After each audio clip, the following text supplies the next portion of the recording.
안녕하세요. 복지생활정보마트입니다. 요즘 부모님이나 가족 돌봄으로 걱정 많으시죠? 특히 노인 혹은 장애인 가족이 있는 분들이라면 이 영상은 꼭 끝까지 보셔야 합니다. 왜냐하면 2025년 하반기부터 돌봄 제도가 크게 바뀌기 때문이에요. 그동안 돌봄이 필요해도 복지관마다 조건이 달라 혼란스러웠죠. 하지만 이제는 정부가 돌봄통합지원법을 시행하면서 지역별로 서비스를 하나로 묶어 지원하게 됩니다. 본격적으로 들어가기 전에 구독과 좋아요, 그리고 알림 설정까지 한번 눌러주시면 큰 힘이 됩니다. 이번 영상에서는 노인과 장애인 돌봄 서비스 확대 내용과 필수 의료 강화 정책 그리고 지역 돌봄 안전망까지 한눈에 정리해드릴 예정이에요. 혹시 여러분도 우리 부모님도 해당될까 궁금하셨다면 지금부터 차근차근 확인해보세요. 첫 번째, 지역 필수 의료 강화 정책 핵심 변화. 2025년 하반기부터 정부가 본격 추진하는 정책 중 가장 큰 축이 바로 지역 필수 의료 강화입니다. 그동안 응급환자나 중증질환자는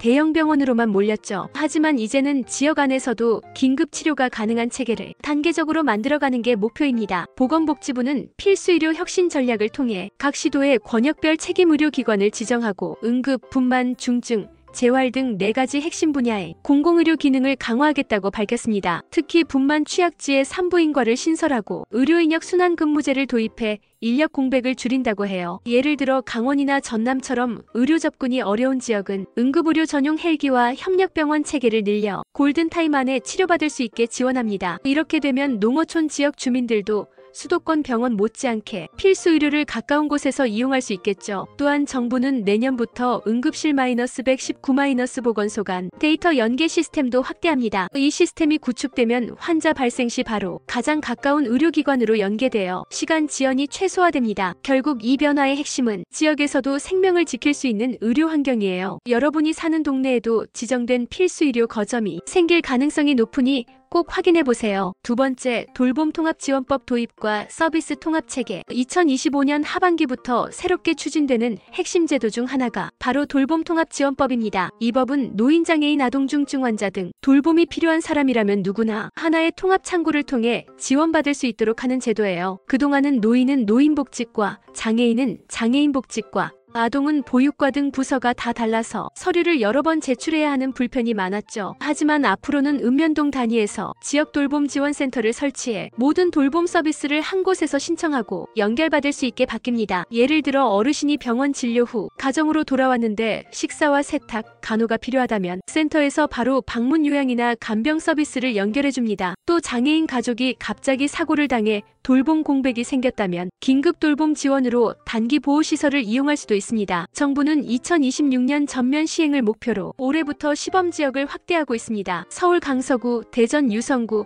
전북 익산시 등에서 먼저 운영 중이며 시민 만족도가 높아 빠르게 확대될 예정이에요. 이 제도가 본격 시행되면 복잡했던 행정 절차가 간소화되고 돌봄 공백 기간도 크게 줄어듭니다. 가족이 돌보느라 일 못하던 상황도 줄어들겠죠. 결국 이 법의 핵심은 돌봄이 필요한 누구도 사각지대에 놓이지 않게 하자는 것입니다. 여러분도 거주지, 주민센터나 복지 포털에서 해당 시범지역 여부를 꼭 확인해보세요. 세 번째, 노인 돌봄 서비스 확대와 이용자 중심 개편. 이번에는 어르신들을 위한 돌봄 서비스가 어떻게 달라지는지 살펴보겠습니다. 2025년부터는 노인 맞춤 돌봄 서비스의 지원 범위가 더 넓어지고 이용 방식도 훨씬 간편해집니다. 지금까지는 돌봄 대상자를 중점, 일반으로 나누어 지원 시간이 달랐지만 앞으로는 어르신의 실제 생활 상황과 건강 상태를 더 세밀히 평가해서 맞춤형으로 지원합니다. 예를 들어 거동이 어려운 분은 방문 횟수를 늘리고 대화나 말벗이 필요한 분은 사회 참여 프로그램을 중심으로 연결해주는 방식이에요. 특히 주목할 부분은 혼자 사는 고령층에 대한 응급안전 안심 서비스 확대입니다. 이 서비스는 집에 IoT 센서를 설치해서 넘어짐이나 움직임이 없을 때 자동으로 보호자나 119로 알림이 가는 제도예요. 올해는 약 40만 가구로 확대되고 2026년까지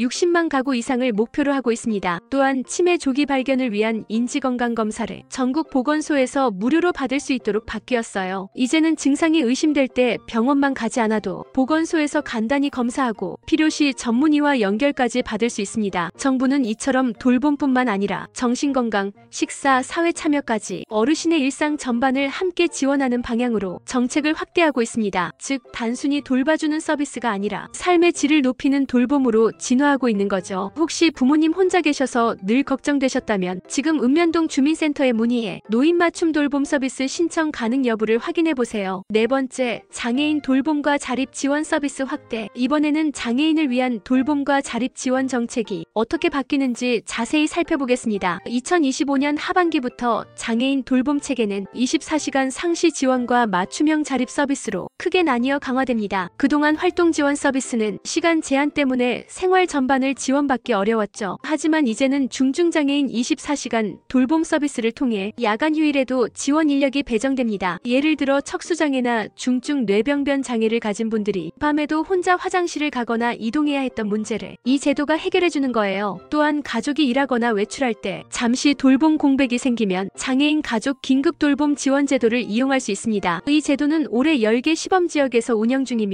2026년 전국으로 확대될 예정이에요. 특히 주목할 점은 자립생활 지원형 서비스가 새로 생겼다는 것입니다. 단순한 돌봄을 넘어서 직업훈련, 사회활동, 주거생활까지 장애인의 일상 자립을 돕는 프로그램이 포함되어 있습니다. 이제는 보호 중심이 아니라 스스로 삶을 꾸릴 수 있게 지원하는 방향으로 완전히 바뀌고 있는 거죠. 예를 들어 휠체어를 사용하는 청년 장애인은 자립주택에서 거주하며 지역센터 코디네이터의 도움으로 취업 상담과 생활교육을 함께 받을 수 있습니다. 이런 제도들은 가족이 돌봄 부담을 혼자 지지 않도록 공공이 함께 책임지는 구조로 바뀌는 것을 의미합니다. 여러분 주변에도 이런 지원이 필요하신 분이 있다면 가까운 장애인 복지관이나 주민센터에 문의해보세요. 시범지역 여부에 따라 바로 이용할 수도 있습니다. 다섯 번째, 지역사회 중심의 돌봄 안전망 강화. 이제는 돌봄이 시설 중심에서 지역사회 중심으로 옮겨가고 있습니다. 보건복지부는 2025년부터 지역사회 통합 돌봄 커뮤니티 케어 사업을 전국 단위로 확대한다고 밝혔습니다. 그동안은 돌봄이 필요한 분들이 요양시설이나 병원에 입원해야만 지속적인 지원을 받을 수 있었죠. 하지만 앞으로는 지역 내에서 의료, 돌봄, 주거, 일상 지원이 하나로 연계되어 운영됩니다. 예를 들어 혼자 사는 노인이 퇴원 후 집으로 돌아가면 지역 방문간호팀이 건강을 살피고 사회복지사가 식사와 생활을 점검하며 필요시 돌봄 서비스를 자동 연계해주는 구조예요. 이 제도가 정착되면 병원에 가지 않아도 내 집에서 돌봄받는 사회로 한 단계 더 나아가게 됩니다. 또한 정부는 지방자치단체와 협력해 돌봄 안심주택을 확대 공급할 계획입니다. 이곳은 저소득층 고령자 장애인을 위한 공공임대주택의 돌봄 시설을 결합한 형태예요. 주거비 부담을 줄이면서도 상시 돌봄 서비스를 제공받을 수 있습니다. 현재 광주, 대구,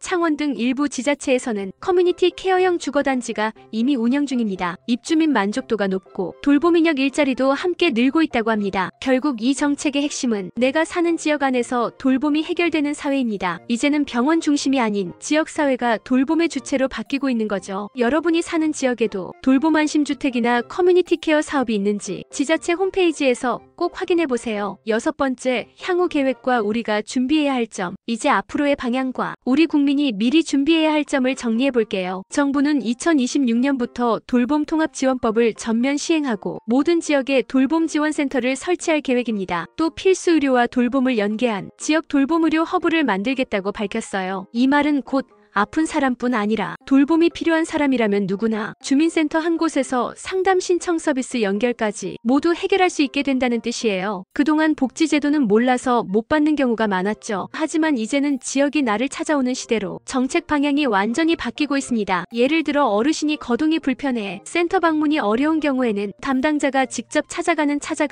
돌봄 상담이 생깁니다. 또 지자체마다 AI 모니터링 시스템을 도입해 혼자 사는 노인, 장애인, 중증 질환자의 의상 징후를 실시간으로 확인할 수 있게 돼요. 이런 변화는 단순히 복지 확대가 아니라 국민의 생애 전체를 책임지는 돌봄 체계로 진화하고 있음을 보여줍니다. 그래서 여러분이 지금 해야 할 일은 첫째, 거주지 돌봄센터 또는 주민센터에 해당 제도 시범지역 여부를 확인하는 것. 둘째, 가족 구성원 중 돌봄이 필요한 분이 있다면 미리 신청 서류나 지원 요건을 준비하는 것입니다. 조금만 알아두면 놓치지 않고 혜택을 제대로 받을 수 있어요. 정부의 새로운 돌봄 체계는 우리 모두의 일상에 큰 변화를 가져올 겁니다. 오늘 영상에서는 2025년부터 달라지는 돌봄 서비스와 지역 필수 의료 강화 정책을 함께 살펴봤습니다. 여러분, 이제 돌봄은 더 이상 가족 혼자서 책임지는 일이 아닙니다.